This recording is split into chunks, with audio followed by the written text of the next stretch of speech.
Come On, and welcome to Get Published TV. This is the only dedicated show on the internet to help you to write, publish, and market your own best-selling book. Now, I'm really excited about today because we have a published author and also someone who's going to be publishing many more books in the future. His name is Marty Wilson, and he has a very interesting background, as you'll discover in just a few moments' time.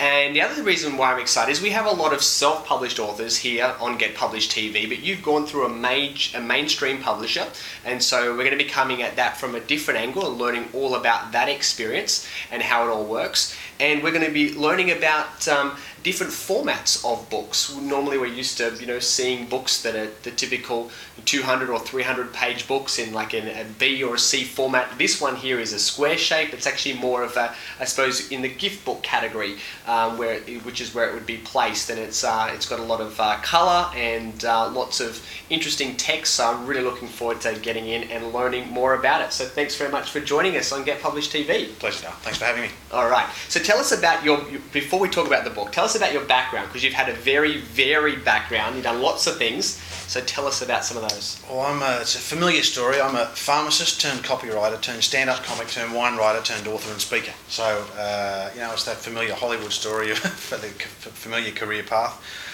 I've always been, I guess I've been searching around for a long time to try and find that thing that really is for me, and it was really, stand-up comedy was almost there. I was a stand-up comic in the UK for 7 years doing the circuit over there, but it was only when I started pitching and getting the contract for authoring. I think for me the 5-year plan, like if people ask me if you won the lottery, what would you do? I'd stay at home and write science fiction books. Right. Okay. So I haven't done that yet, but that's going to come. So at the moment, I'm well into the What I Wish I Knew series and speaking about that and speaking about a few other things as a professional public speaker. Yeah. So you lived in the UK for a period of time, but you are an Australian. Yeah. Lived in the UK, did the whole comedy circuit. Was it from there that you chose to go into authorship, or did you have something in between? No, it was I'd written all my life. Like I'd written for the school magazine and really enjoyed the process of writing. I was writing for a magazine called In London in the UK, which I was the property editor and the wine writer over there. If you can get into wine writing, fantastic freebies, let me tell you. I've like cases of wine being shipped to my house in the UK. And have you always been a fairly competent writer, or did you just kind of got good over time? Even like I wrote in the school magazine when I was 14 and that sort of stuff. I've always really enjoyed it, and that's one of the things that made me think that maybe writing would be a great thing for me. That when I was writing for the magazine in the UK, my wife had come and knock on the door and asked me if I wanted a cup of tea, and it had been 2.5 hours. And anything you can do for that length of time and not even notice the time, and if you can get paid for it, then that's a great thing for me. Yeah, and you mentioned science fiction novels would be something you'd love to do in the future. Yes. I guess you read a lot of books as well? Yeah, I do. I'm halfway through really going through and schooling myself on the classics of science fiction. I'm reading The Cat Who Walks Through Walls by Robert Heinlein at the moment. So yeah, I'm full on hardcore science fiction, like real 60s, 70s golden age of science fiction nerd. Yeah, awesome. So you moved back to Australia, and then you had another sort of career change. So tell us about that. Well, the book sort of first came about when I was in the UK. My co-author Danny Gregory and I, we were stand-up comics in the UK. Oh, both together, okay. Yeah, and when you're a stand-up comic, you have a lot of free time on your hands. Right.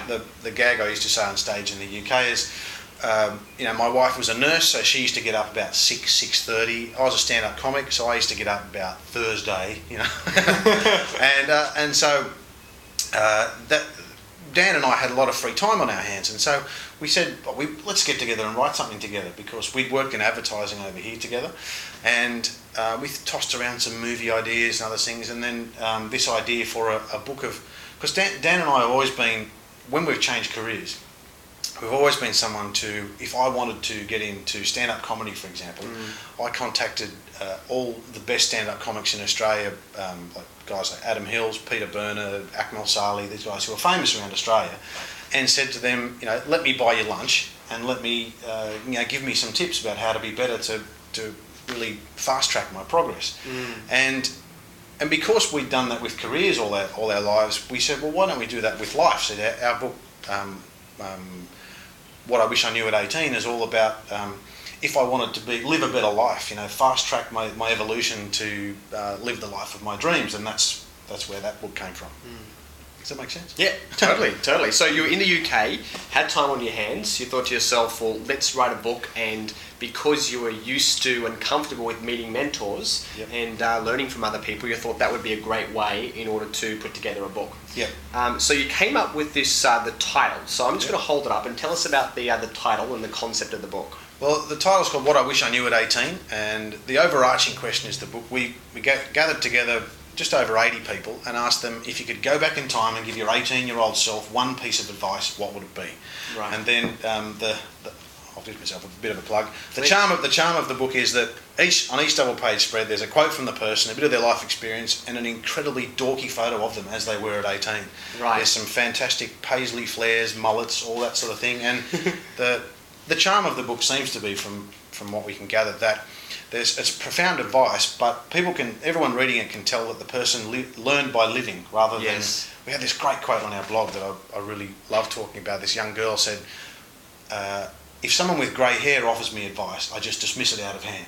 But when I can see the photo of them and can see they were just as big a goober as I am at my age, then I know that they learned those lessons by living, and they're not this all-knowing old person trying to pass wisdom down to me from upon high.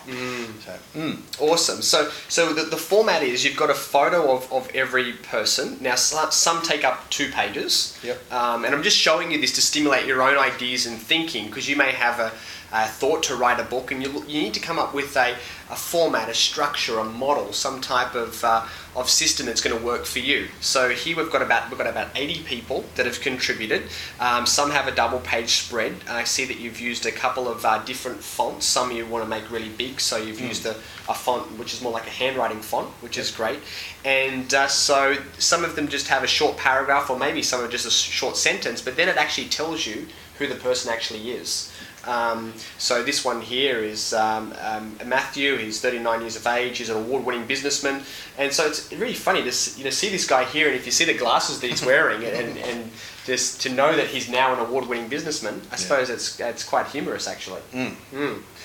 So how did you actually go about finding these people? Where did they come from? Did you go for more famous people, or did you just target like the average person? There are, in the 80 people, there's probably 10 or 11 people in the book that are quite famous within Australia, but we didn't want it to be yet another cavalcade of celebrities. We wanted it to be people who had led interesting lives, and they would just happen to be famous. Like, that's how I found out about their life story. Yes. For example, there's a comedian famous in Australia called An Do, and he's in there because he's a Vietnamese boat person. Yes.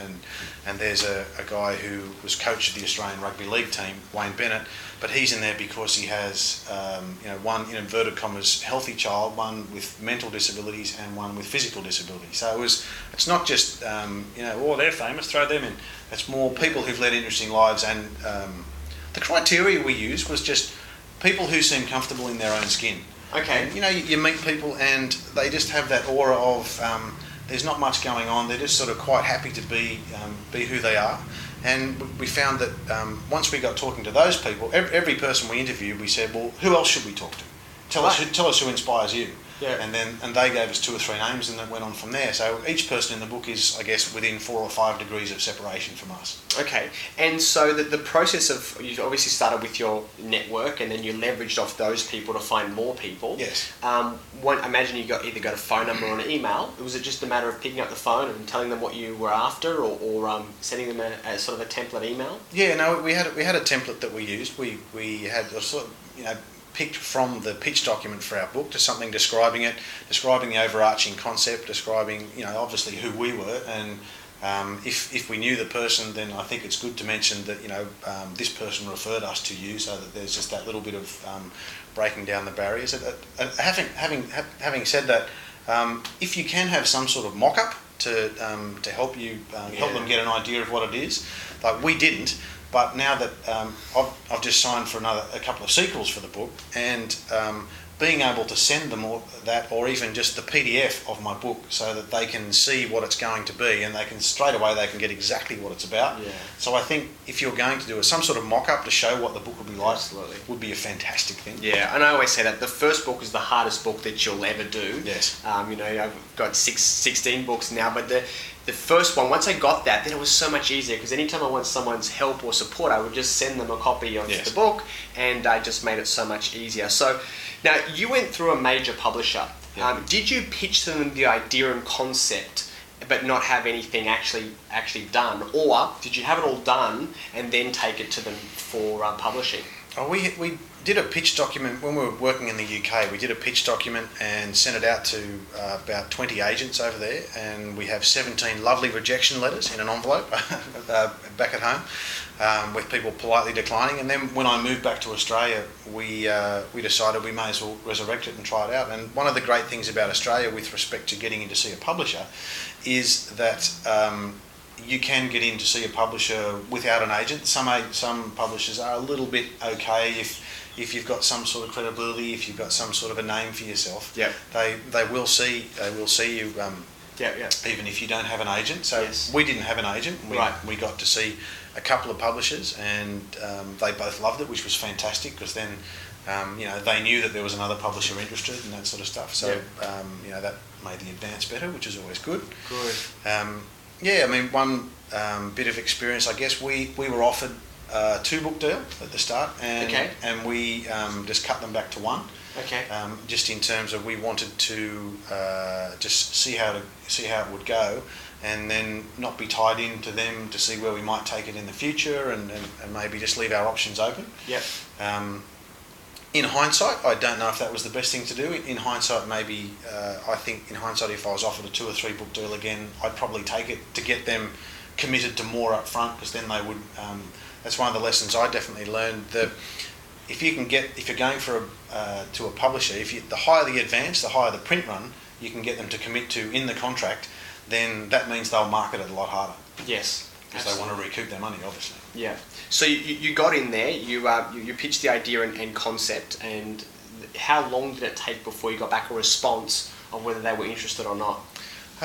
We pitched the original concept, and it's funny, the final book document, when we completed it and handed it in, the manuscript to be worked on, was about 14 months after our first meeting with them. 14 months? Yeah, because our editor was absolutely fantastic. I may as well name drop. Maggie Hamilton is our editor at Allen and Unwin, and she evolved. This isn't what we originally pitched. We originally pitched, for example, be useful for your viewers, we pitched, for example, a book that each person had probably 4 or 5 pages worth of writing. Okay. And there was like the young photo and the older photo. Okay. And Maggie, in her infinite wisdom, she said, drop the old person photo for a start, because it means young people will never buy it. Yes. Like I was saying about the thing about our blog, they were saying that she said that would happen, and it would only be old people who bought it if you had an old person's photo in there. And it was her idea to cut it down just to a real succinct quote. Yeah. And so we evolved that over about 6 months, I guess. Okay. We'd go away and have a think about it and come back, and we had busy lives to get on with at the same time.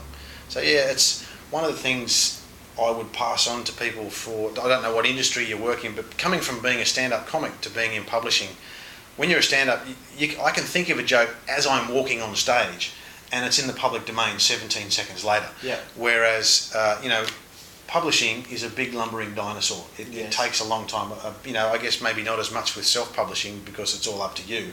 But for example, I'm finishing by June the 30th. I have to finish the book, number two, and it isn't coming out until Mother's Day next year. So it all takes a long time. Takes a long time, yeah. So the first book is What I Wish I Knew at 18. Yep. Tell us about their next book, because you've obviously got a series that you're going for. So the title's changing, but there's obviously that similarity there. Yeah, the next. We have many books planned, as everybody does. The next one will be What I Wish I Knew About Love, out for Mother's Day, Australian Mother's Day, which is in May next year, and What I Wish I Knew About Motherhood will be out the year after that. But at the same time, we're also planning on moving into a more business area as well, because I do a lot of speaking to businesses and that, and it makes a lot of sense. This is also one of the great lessons about books, that if I want to have a chat to a CEO of a big company and I send him a letter, then it'll probably be wheedled out by all the people, the gatekeepers and that sort of thing. Whereas if I send him a gift, 9 times out of 10, it'll get to him. If I can send him What I Wish I Knew at 18 and say, can I interview you for what I wish I knew about business leadership or what I wish I knew about marketing or something like that, he'll always return my phone calls, and then I've got his phone call and I can talk to him. Yeah. Which is a fantastic thing. Yeah, really good way in order to get people's attention. And I'm sure you've leveraged off that for other work that you've done as well. Yes, way absolutely. of speaking, etc. So tell us about you mentioned your book editor. How was the overall experience with dealing with a publisher? Some people have great experiences and would do the same thing again, and other people have found it a bit of a challenge because they want to take it in another direction, and some people aren't comfortable with that. What was your experience, and are there any tips on how you learned to deal with publishers? Yeah, but it is coming from doing stand-up comedy for 8 years, where the only person who decided what from in here got out there was me. Yeah. It was a bit of a challenge for a while there, having someone critique my work and tell me how to restructure a sentence and all that sort of stuff. But in the same way that when I was in advertising, I would say to my clients, look, you just got to trust me. Like, I'm better at this than you are. Yes, yes. And quite often, if you take your ego out of it, and for example, my editor really wanted the pink on the front cover of that, and I just hated it. I really, when I first saw it, I was like, oh, I'm not having pink on the front cover of my book. but then she said, Marty, you're not the target market for this book. Yes.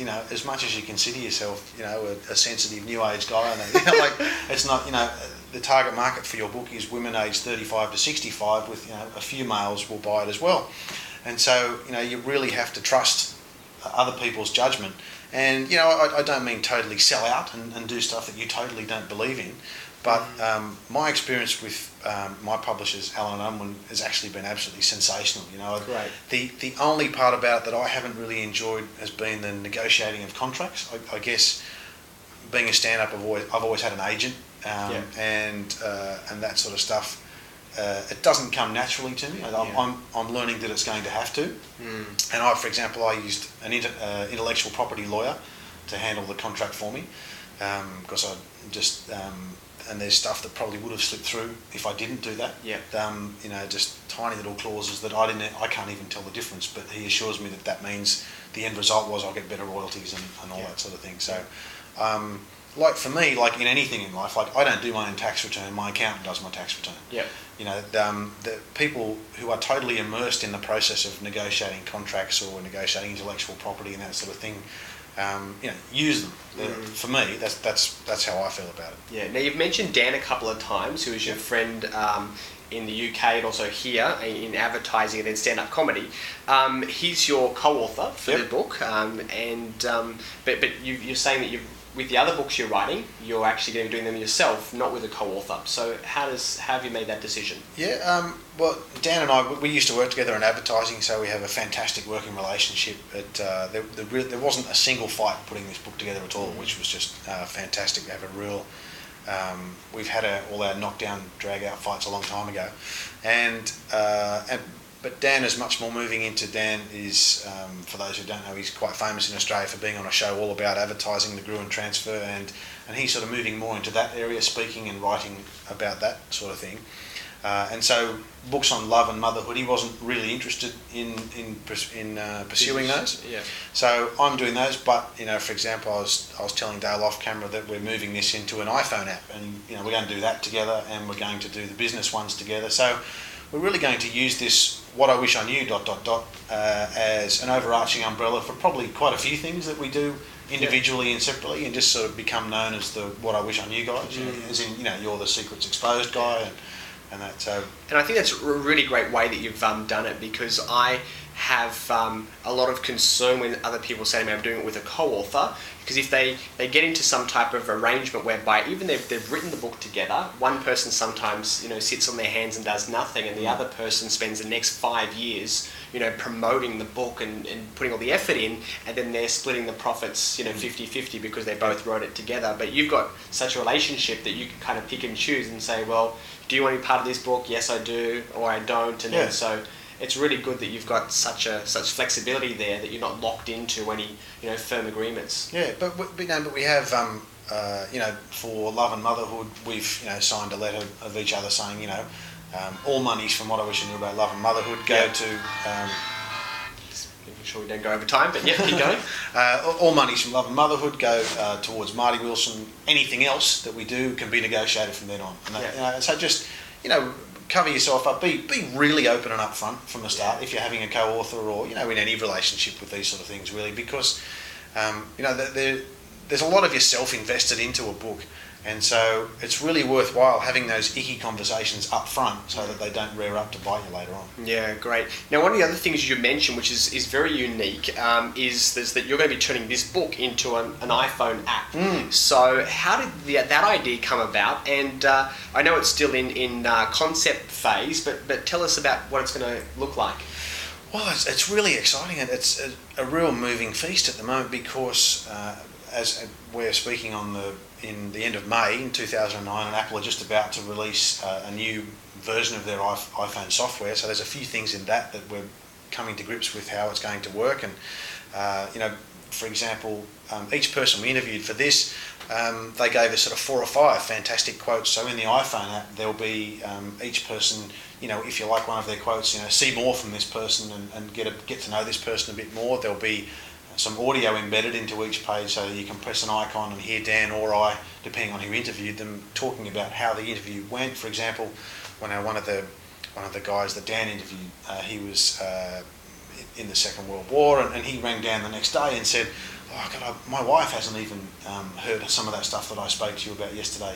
It was like therapy. Can we do it again?" And so just some of the backstory behind people that a lot of people have said when we speak about the book, because we speak in schools about this book, and they've said, when you hear the backstory, it brings it alive even more. So do think of other things like ebooks if they can't yet with the Kindle and that sort of thing. Very soon they'll be able to embed audio in those, and don't just think about it in terms of how can you put that into a PDF. Like because in the same way that television and a computer is merging at the moment, books and audio and visual, like it'll all be the one thing in about 5 years. So you may as well start thinking about how to do it now. Yeah, beautiful. We've got a little bit more time left. Let's talk about some tips on marketing. You said that you've learned a number of things in that area. What are a couple of the most valuable things? I mean, the biggest lesson that when I about 2 months after the book came out, a good friend who's in there, Simon Reynolds, recommended me to a little program called Get Published, Secrets of Get Published. So I got Dale Get Published thing, and I also got from the internet Mark Victor Hansen's publishing, mega publishing university that he runs, and the CDs from there. And listening to those, almost everybody I listened to on that, some really big authors like Jack Canfield, David Bark, and some of the guys you had, they all said publishers are really good at editing, really good at distributing, but it's your job to sell your book. And that just blew me away. And I so wish I had that knowledge before, because this was like 2 months after our book was published. Yeah. And because, our publisher releases probably about 60 books a month, and I think their PR department probably has 4 people in it. And they work really hard, but you've got, so one person's attention is spread between 15 books for about 4 weeks. Yeah. And then they just have to let you go because they get given another pile of books to publicise. And so, Dan and I, when the book came out, we sort of sat back and said, well, let the book signings begin. Here we go, just waiting for the phone to ring and people to ring us.